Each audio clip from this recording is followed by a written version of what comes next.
Assalamualaikum warahmatullahi wabarakatuh. Selamat pagi anak-anakku. Gimana kabarnya? Ibu harap kalian semua dalam keadaan sehat selalu. Baik anak-anak, jumpa lagi dengan saya Bu Indar Alfi Yunita. Di sini saya akan menyampaikan materi tentang tata krama siswa. Nah, sebelum kita bahas lebih dalam tentang materi tata krama siswa, coba kalian perhatikan gambar yang tertayang pada slide. Nah, coba kalian pikirkan bila lingkungan sekolah seperti itu. Nah, tidak ada tata krama ataupun tidak aturan, mungkin yang akan terjadi seperti gambar di sini ya. Nah, untuk itu, agar tidak terjadi seperti ini, kita akan bahas tentang tata krama. Arti kata tata krama. Tata krama itu berasal dari dua kata, yaitu tata dan krama. Tata memiliki arti aturan, kaidah, atau susunan. Sedangkan krama adalah ragam hormat. Jadi tata krama adalah aturan atau kaidah sopan santun. Secara lebih luas, tata krama atau sopan santun yaitu aturan-aturan yang berlaku, baik tertulis maupun tidak tertulis dalam pergaulan manusia. Nah, tujuan dari kita melakukan tata krama atau sopan santun yaitu untuk saling menghargai, menghormati, dan melayani, sehingga pergaulan menjadi menyenangkan. Nah, dasar-dasar etiket atau tata krama adalah yang pertama, yaitu sopan santun. Yang kedua, memberi perhatian kepada orang lain. Yang ketiga, menjaga perasaan orang lain. Yang keempat, menepati waktu dan janji. Yang kelima, memiliki rasa toleransi. Yang keenam, dapat menguasai diri. Yang ketujuh, berusaha untuk memahami orang lain. Nah, itu adalah dasar-dasar atau etika dalam tata krama.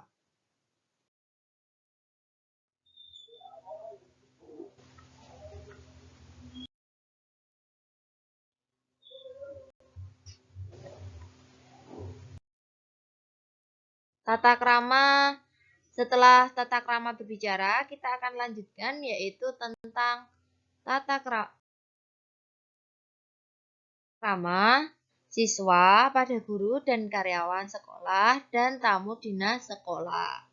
Nah, ketika ada tamu dari dinas sekolah atau dari luar sekolah, maka yang pertama, siswa wajib menghormati semua guru dan karyawan yang ada di sekolah.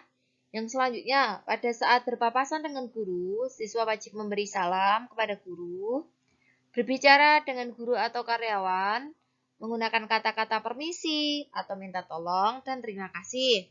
Selanjutnya, berbicara dengan guru wajib menggunakan bahasa Indonesia yang baik atau menggunakan bahasa Jawa Kromo. Nah, apabila kalian tidak menguasai bahasa Jawa Kromo, maka lebih baik dan efektif jika kalian menggunakan bahasa Indonesia saja.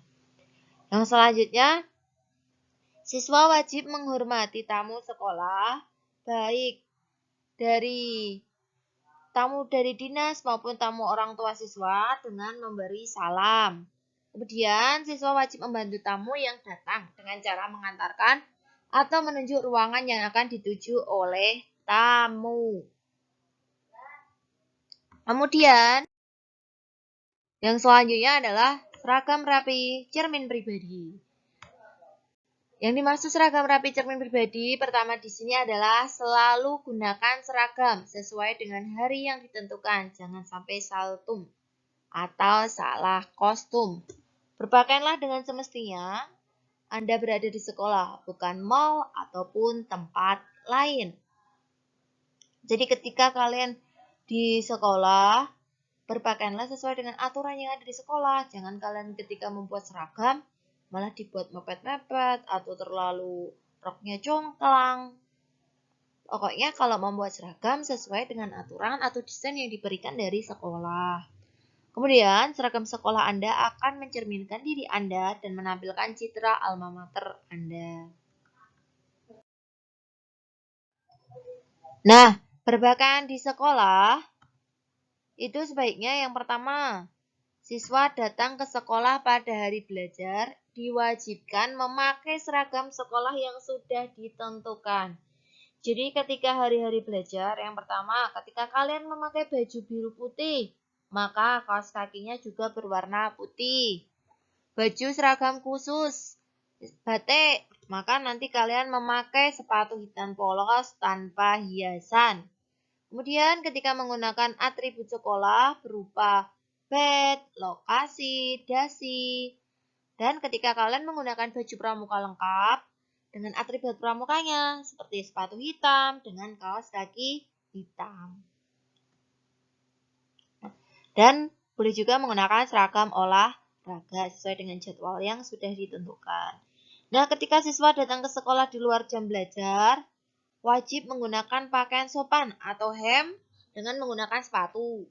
Jadi jika kalian berkunjung ke sekolah di luar jam pelajaran, maka sebaiknya kalian tetap menggunakan pakaian yang sopan.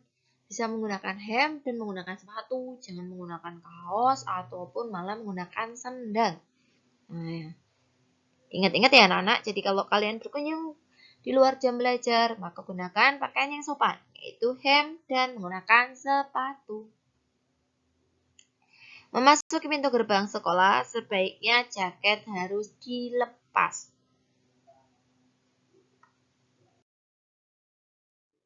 Nah, etika berdandan ke sekolah. Pertama, tidak berdandan atau menggunakan bedak berlebihan. Tidak menggunakan pemerah bibir atau lipstik. Tidak menggunakan cat kuku. Bagi yang berjilbab, menggunakan jilbab polos sesuai ketentuan seragam. Rambut disisir rapi bagi yang tidak berjilbab. Bila rambut melebihi bahu, wajib diikat atau dikucir. Ini yang tidak menggunakan jilbab, kalau rambutnya panjang, lebih baik diikat atau dikucir biar lebih rapi. Memasukkan baju ke dalam celana atau rok dan menggunakan sabuk polos sekolah. Tidak menggunakan perhiasan emas atau bahan lain yang berlebihan. Kemudian selanjutnya ini adalah contoh seragam sekolah. Nah, contohnya seperti ini ya anak-anak. Jadi tidak dibuat terlalu mepet ataupun tidak sesuai dengan desain yang sudah diberikan. Nah, ketika memasuki ruang kantor dan ruang kelas pada saat ada pembelajaran, yang pertama kalian mengetuk pintu dan meminta izin sebelum memasuki ruangan kantor atau ruang kelas. Kemudian, mengucapkan salam kepada Bapak atau Ibu guru yang berada dalam ruangan tersebut. Memasuki ruangan dengan sopan, tidak berlari, ataupun dengan membuat gaduh. Terus menyampaikan keperluannya, kemudian meninggalkan ruangan dengan sopan dan mengucapkan salam. Nah, ini adalah selanjutnya adalah tata cara bertamu ke rumah Bapak Ibu guru. Nah, sebaiknya kalian membuat janji dengan Bapak Ibu guru melalui telepon jika memungkinkan. Jadi ketika kalian nanti mau berkunjung ke Bapak Ibu guru, sebaiknya kalian konfirmasi dulu apakah Bapak Ibu guru mempunyai kesibukan lain, bisa atau tidak. Nah, itu lebih baik jadi konfirmasi dulu. Datang pada waktu yang tepat, tidak pada jam istirahat. Jadi kalau kalian berkunjung ke rumah Bapak Ibu guru, pilihlah waktu yang tepat, jangan pada saat jam istirahat. Misalkan jam 9 malam kalian malah bertamu. Nah, itu contoh etika yang kurang baik. Kemudian mengetuk pintu sebaiknya hanya 3 ketukan. Kalau kalian mengetuk lebih dari 3 ketukan, tidak ada sahutan, tidak ada suara, maka sebaiknya kalian meninggalkan. Jangan mengetuk lagi.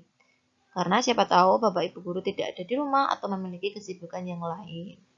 Kemudian menggunakan pakaian yang sopan dan bersih, berbicara dengan sopan. Nah, yang selanjutnya yaitu memasuki dan menggunakan kamar mandi.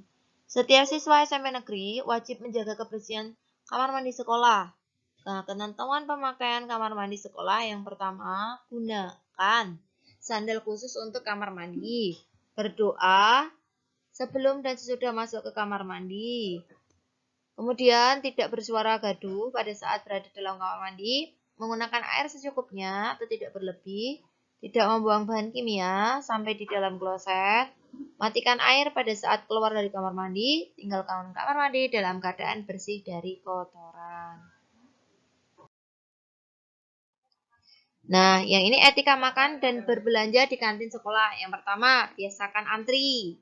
Jangan menerobos ya. Yang kedua, berbicara sopan pada penjual. Yang ketiga, membayar sesuai ketentuan. Yang keempat, mengambil makanan dengan tangan kanan atau dengan alat bantu bila makan tanpa pembungkus. Yang kelima, tidak membawa makan keluar dari wilayah kantin. Selanjutnya, duduk dengan tenang dan sopan pada kursi yang telah disediakan. Kemudian, makan dengan sopan dan tidak gaduh. Membersihkan meja dari tumpahan makanan. Mengembalikan gelas atau piring pada tempat yang disediakan sesuai stand makan yang dibeli. Kemudian membuang sampah pembungkus makan pada tempat sampah yang disediakan sesuai dengan jenisnya. Nah, ini tadi etika makan dan berbelanja di kantin sekolah. Yaitu etika makan dan minum dalam jamuan makan.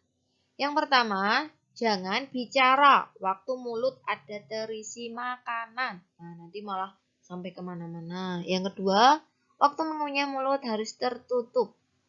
Yang ketiga, waktu makan sendok dan garpu jangan sampai bersuara gaduh. Yang keempat, gunakan sendok dan garpu yang bersih untuk mengambil makanan yang disediakan. Dan yang kelima, jangan mengambil makanan berlebih dan tidak habis dimakan.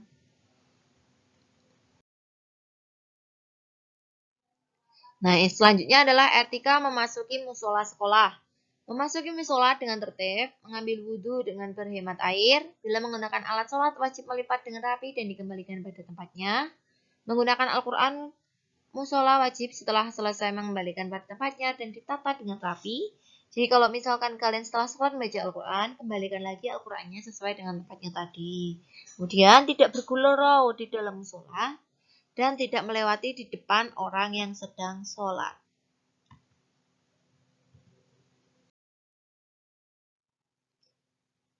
Yang selanjutnya adalah etika berjalan bersama pada saat berangkat dan pulang sekolah. Yang pertama kalian lakukan adalah berjalan pada jalur di sebelah kiri, berjalan tidak bergerombol, sebaiknya hanya 2 atau 3 orang, tidak gaduh dan mengganggu ketenangan masyarakat yang dilewati, bila perlu menyapa dengan masyarakat sekitar sekolah, dan berbicaralah dengan sopan. Tidak mengambil barang, merusak barang atau tanaman yang ada di jalan, tidak membuang sampah sembarangan di sepanjang jalan yang dilewati. Kemudian, jika saya menjadi siswa, maka saya akan datang on time. Bukan berarti datang tepat saat bel masuk berbunyi ya.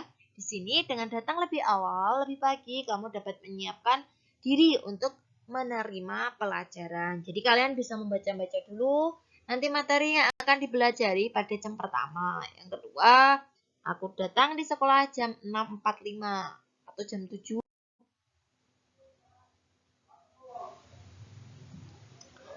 Maaf ya, tadi ada gangguan. Sekarang saya lanjutkan. Nah, jika sebagai siswa maka saya akan bersikap jujur, tidak mencontek. Kemudian aku harus sopan kepada setiap orang. Aku tidak akan pernah merokok. Aku tidak akan pernah mencuri dan berkelahi. Dan menghormati kepala sekolah, bapak ibu guru, dan karyawan. Serta menghormati teman dan kakak kelas mengikuti kegiatan di sekolah. Nah, baiklah anak-anak. Cukup sekian materi yang Ibu sampaikan. Semoga bermanfaat dan dapat kalian terapkan di lingkungan sekolah. Dan apabila Ibu dalam menyampaikan banyak kesalahan, Ibu mohon maaf. Dan jangan lupa nanti kuisnya dikerjakan ya.